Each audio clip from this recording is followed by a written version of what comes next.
Today we're going to learn the very basic first thing you need to know when you're learning how to crochet, and that would be the slip stitch and the chain row.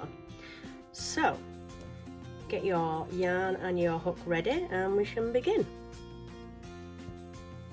So when you want to do your slip knot, the easiest way I find is to take your two fingers, to hold the end of the yarn with your thumb there, wrap it round the two so you've got it like that, so a little cross on top.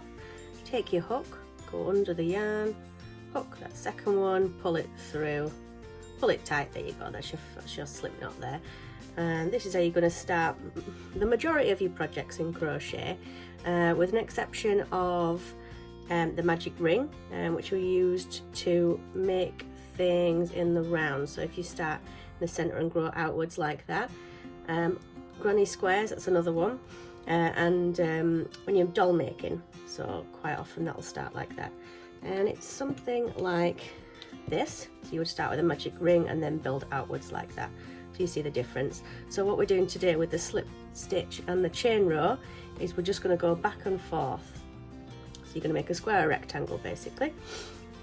So when you've got it on the hook like this, you're going to need to secure the tail end there. If you don't do that, then when you chain, you're just going to go round and round and round and not really get anywhere. So you need to make sure that is secure, so when you yarn over and pull through, you actually get a chain and not just a swinging round bit of yarn. So take it like this, we're going to wrap the yarn around the hook, pull it through, and that's one chain. Again, wrap the yarn around, pull it through, that's two. Wrap around, pull it through, that's three. And you just keep going like this until you have the desired number of chains that your pattern is instructing you to have. 1, 2, 3, 4, 5, 6, 7, 8, 9, 10. So we've got 10 there. Usually, I mean, there's not many projects that will require a bit this small, unless you're maybe doing a little swatch just to see what your bigger project's going to look like. So we will, but it's just easier to see for now. So we've got 10 there. Without going too much into anything complex like your turning chain, I'm just going to say I'm going to add one here, and given us 11, but we're just going to use the 10 stitches. So if you want to learn more about a turning chain, there will be other videos, just have a search there. So what we're doing now, we're going to go back along to make our row 1. So you want to insert the hook, not in this first one, I'm going to go into the second one there. So that's actually a 10th chain if you count it. So you go under, you go through this top loop here, you yarn over, pull through, so you've got 2 loops on your hook there. Then you yarn over and pull through both of those loops. So you can see there you've created your first double crochet or single crochet in US terminology. I do all my videos in UK terminology. There will be videos on the difference between and how to translate, if that's the right word, to go between. But just be wary when you're reading a pattern, you need to know if it's UK or US terminology, just so you know which abbreviation means what. So we're going to do the same again, and that's second chain.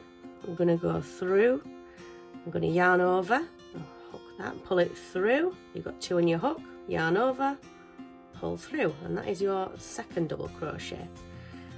Into the third chain, you take your hook, you yarn over, pull that wool through, so you've got 2 on your hook again, yarn over, pull through, and that is your third double.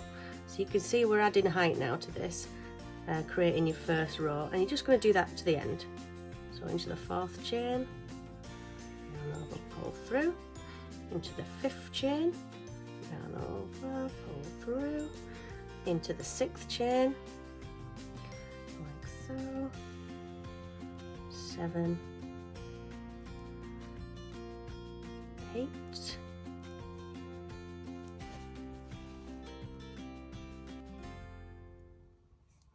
9, and then your 10th one's a little bit tricky sometimes.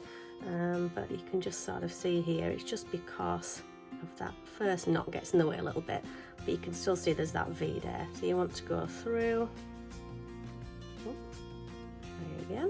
there you go, yarn over, pull through, yarn over, pull through both loops, and you can see there that we have created 10.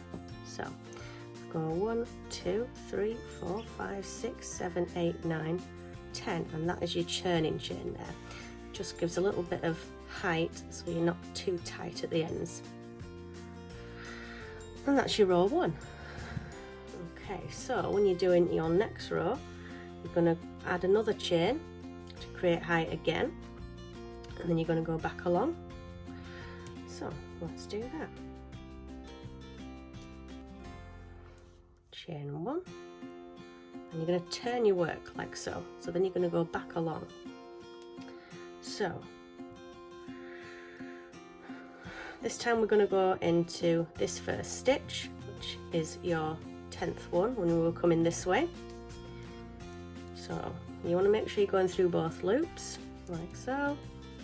Yarn over, pull through, so you've got 2 in your hook, yarn over, pull through, and again into the second one. And you can see, because we're now going into the top of the last row, that's how we get these consistent rows. Each height's going to be the same, each row is going to be the same height, and as long as your tension remains the same, it's going to just be symmetrical all the way along. If you want to learn more about tension, which is basically the way that I hold my yarn and thread it through, so it's coming through at the same rate, the same speed, if that makes sense. So it means that all your stitches are going to be the same size. There will be a video on that as well if you want to have a search, just discussing about tension and the way that you hold your yarn. But it's not a science. Everyone is different. And it's just what you feel comfortable with, what you find works. But I will say, take some time to find that when you're first starting. It will feel uncomfortable, you will get cramp, but fight through it, because then it gets really good. Alright, and you can see now that's our second row. And it looks pretty much the same on both sides, and that is because you're alternating sides, so your right side and your wrong side looks the same. And that's it.